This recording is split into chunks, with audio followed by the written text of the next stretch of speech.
Bonjour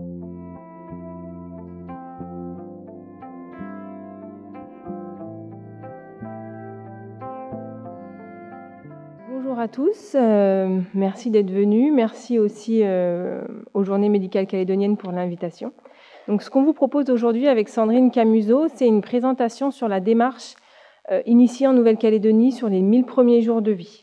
Donc, moi, dans un premier temps, je vais vous expliquer un petit peu la démarche globale, et Sandrine Camusot viendra, qui est coordinatrice du réseau périnatal, viendra vous expliquer plus particulièrement comment ça se traduit de manière opérationnelle sur le terrain. Donc moi, je suis Estelle Poncet, je suis anthropologue et je suis chef du projet 1000 premiers jours de vie au sein de l'équipe du plan de santé calédonien d'Okamo Être épanoui. Déjà, pour faire un petit peu un point sur le contexte, la démarche du plan de santé calédonien d'Okamo Être épanoui, elle a débuté en 2012 avec les premières assises de la santé. Donc en 2012 et 2015, il y a eu deux sessions, 2 assises de la santé, durant lesquelles en fait ont été réunis plusieurs centaines d'acteurs pour définir les orientations et les piliers, les fondements de ce qu'allait être le plan de santé calédonien. En 2016, une première délibération d'Okamo a été adoptée par le Congrès, qui a donné lieu à la mise en place de l'équipe PROGEF entre fin 2016 et début 2017, de l'équipe projet pour vraiment rédiger le plan d'Okamo tel qu'il est aujourd'hui. Donc entre 2017 et 2018, il y a eu un grand nombre de groupes de travail thématiques, dont un groupe de travail, celui qui nous intéresse, le groupe qui s'appelait à l'origine Périnatalité, Parentalité, Petite Enfance, qui était copiloté par Sandrine Camusot et par Claude Cousin, qui était alors directrice de l'OPAS, donc l'Observatoire sanitaire social en province sud. En 2018, le plan d'Okamo a été voté et depuis 2019, on est en phase d'opérationnalisation du plan d'Okamo. Et le plan 1000 premiers jours de vie, il est une des actions du plan d'Okamo, on va le voir. Le plan d'Okamo, il repose sur une approche par les déterminants de la santé. C'est-à-dire que pour être en bonne santé, il y a un certain nombre d'éléments qui vont impacter sa santé. Donc, il y a certains des déterminants qui sont liés à la personne, à son sexe, son âge, sa génétique, etc. Des facteurs qui sont liés vraiment à son environnement. Est-ce que son environnement est favorable à la santé? Et d'autres déterminants de la santé qui sont liés à l'organisation du système et à l'organisation de la société de manière générale en Nouvelle-Calédonie. Sachant cela, vraiment, c'est vraiment un changement de paradigme. C'est-à-dire que le plan d'Okamo n'envisage plus la santé comme une intervention durant un pic de crise où on va prendre en charge une maladie et faire en sorte que la personne va être rétablie, mais c'est de promouvoir la santé tout au long de la vie, dès les premiers instants de la vie jusqu'à la vieillesse et pendant toutes aussi les étapes clés de la vie, que ce soit l'enfance, l'adolescence, la parentalité et le bien vieillir. L'autre chose, sachant cela et l'ensemble des déterminants dont on a parlé, une des points essentiels, c'est de dire qu'il faut agir dans tous les environnements de vie pour le rendre favorable à la santé de la personne. Et donc pas seulement sur la personne en elle-même.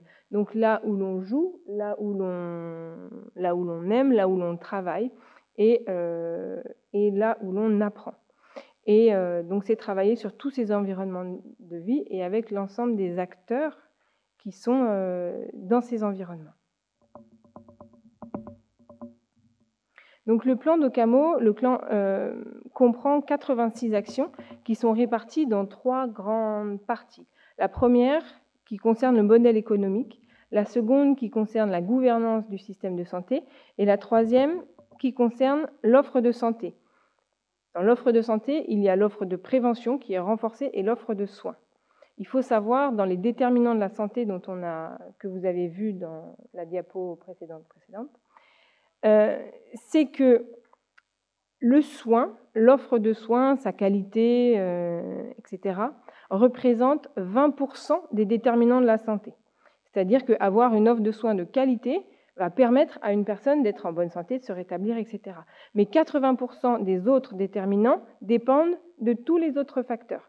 Ça va être l'accès à l'eau, à une alimentation équilibrée, à une activité physique, l'éducation, un logement salubre, etc. Actuellement, en Nouvelle-Calédonie, il y a 98,5% des moyens qui sont attribués aux soins et 1,5% des moyens qui sont attribués à la prévention. Donc il s'agit là, non pas de dire on va arrêter l'offre de soins, pas du tout, mais de renforcer l'offre de prévention en accord avec l'offre de soins pour permettre d'avoir une approche plus globale sur les déterminants de la santé. Dans ces actions, l'action numéro 50, c'est développer un plan de promotion de la santé durant les 1000 premiers jours de vie en Nouvelle-Calédonie. Et c'est là qu'on se situe. Je suis désolée, ça fait du bruit. Par rapport à la situation sanitaire, tout ce travail-là est parti d'un constat ou deux constats concernant la situation sanitaire en Nouvelle-Calédonie. Le premier, l'obésité et le surpoids. En Nouvelle-Calédonie, les problématiques de surcharge pondérale ne concernent plus seulement les adultes, avec près de 7 adultes sur 10 en surcharge pondérale, mais dès l'enfance. À partir de 6 ans, 2 sur 10 sont en surcharge et 4 sur 10 à l'âge de 12 ans. Les conduites addictives. Pour ce qui concerne les consommations durant la grossesse, pour prendre cet exemple qui nous concerne plus particulièrement, en 2003, l'étude Epigone montrait que plus de 6 femmes sur 10 consommaient de l'alcool pendant la grossesse. On peut espérer que depuis 2003, il y ait eu des avancées. Par contre, on n'en a pas la certitude, on n'en sait rien. Et plus de 2 sur 10 ont bu au cours de leur grossesse plus de 6 verres par occasion. Donc ça laisse penseur. Le mal-être, avec 1 jeune sur 3 qui se sent triste ou désespéré, et entre 12 et 23% des 16-18 ans qui ont sérieusement envisagé de se suicider au cours des 12 derniers mois. Un décrochage scolaire, avec 1 adulte sur 4 qui éprouve des difficultés dans les fondamentaux de l'écrit et 4 sur 10 qui ont des problèmes de calcul. Et il y a aussi chaque année près de 600 jeunes qui quittent le dispositif de formation sans qualification. Les violences, avec 1 Calédonienne sur 5 violentée par son conjoint, c'est 7 fois plus qu'en métropole. Et les comportements à risque, pour prendre que l'exemple de la mortalité routière, il y avait encore 52 morts en 2019. Pareil, c'est plus que les chiffres métropolitains. Pourquoi les 1000 premiers jours et quel lien avec cette situation sanitaire? Donc les 1000 premiers jours, ça va de la conception de l'enfant, ça comprend toute la grossesse et 2 ans, jusqu'aux 2 ans de l'enfant. Et c'est même un petit peu avant, un petit peu après cette période qui est essentielle.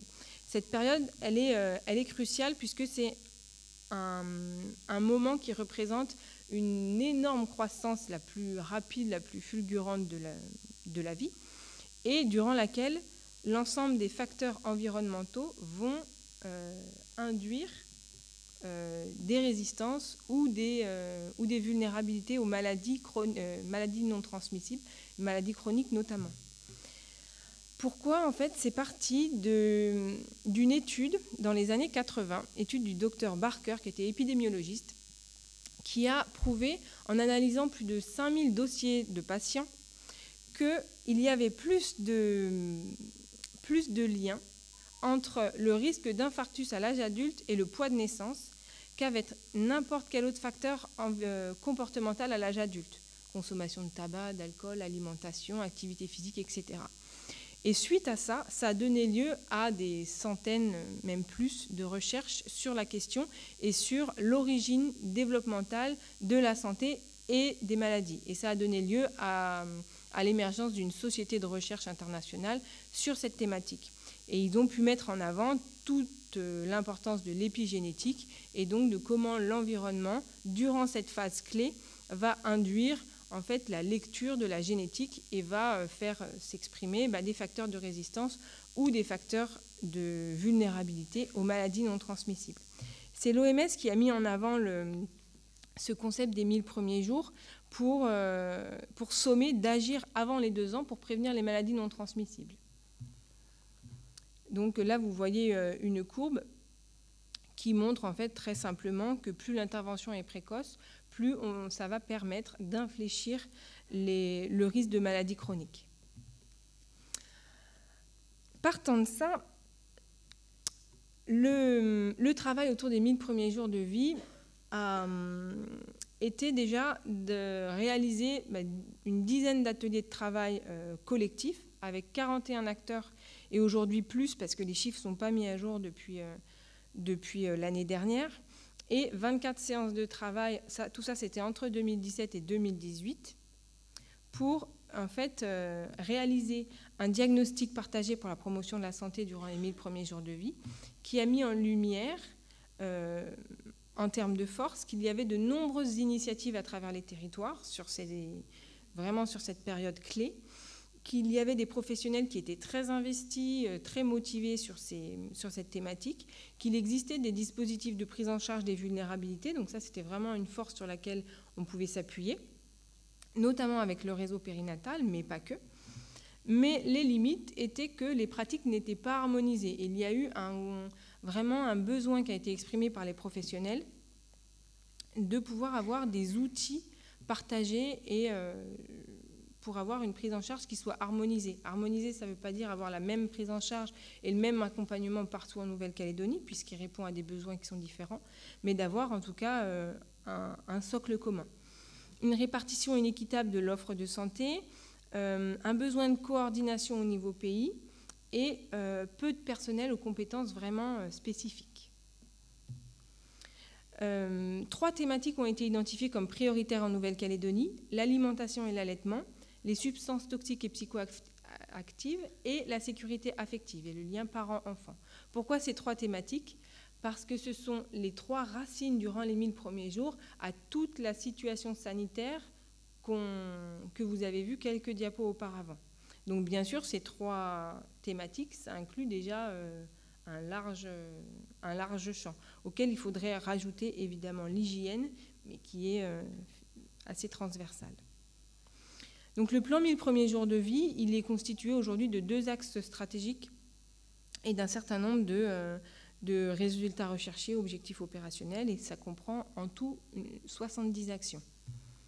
Attention, diapo barbare, je ne vous invite pas à la lire entièrement, on va la passer rapidement, mais cette diapo, en fait, pour montrer que l'enjeu du plan 1000 premiers jours de vie, c'est de faire le lien entre l'ensemble des acteurs, des politiques, des programmes, des plans qui ont une action, un impact sur les 1000 premiers jours de vie.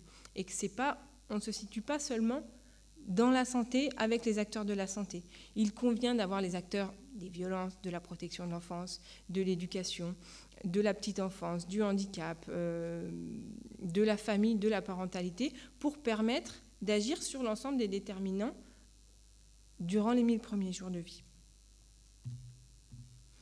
Donc le premier axe de travail, je vais passer vite là-dessus, le premier axe de travail concerne toute l'organisation institutionnelle, organisationnelle pour qu'elle soit favorable à la santé. Et le deuxième, c'est vraiment les actions qui sont dédiées aux familles. Donc dans le premier, on va avoir tout ce qui va être autour de la gouvernance de ces 1000 premiers jours de vie, du travail en réseau, avec étoffer le réseau périnatal pour qu'il puisse inclure des professionnels autres que des professionnels de santé, pour être en lien avec la diapo précédente.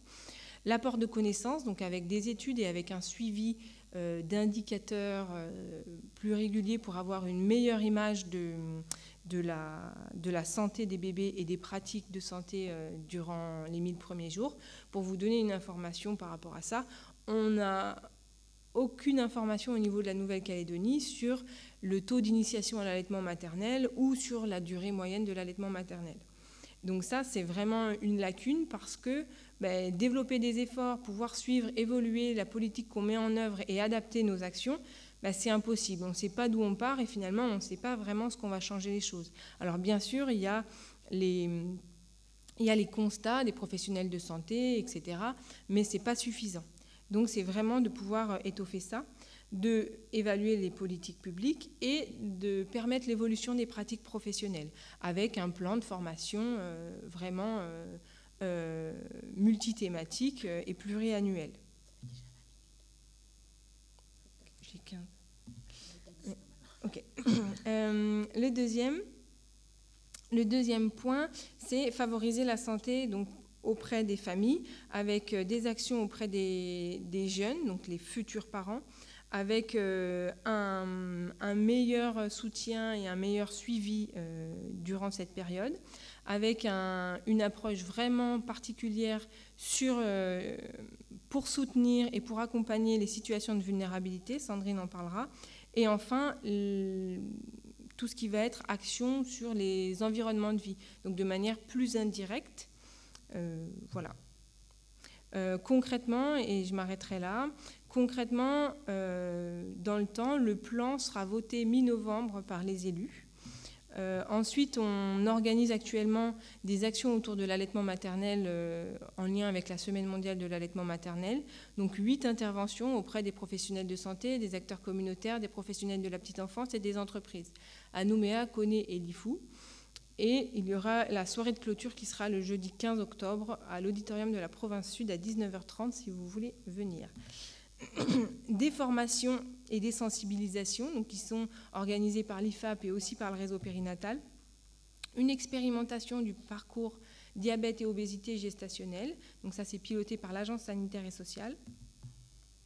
Et une expérimentation du réseau de suivi des enfants en situation de vulnérabilité, qui est piloté par le réseau périnatal. Et je ne vais pas entrer dans le détail puisque c'est Sandrine qui va prendre le relais pour vous parler de vraiment l'opérationnalisation de ces lignes directrices. Voilà, je vous remercie.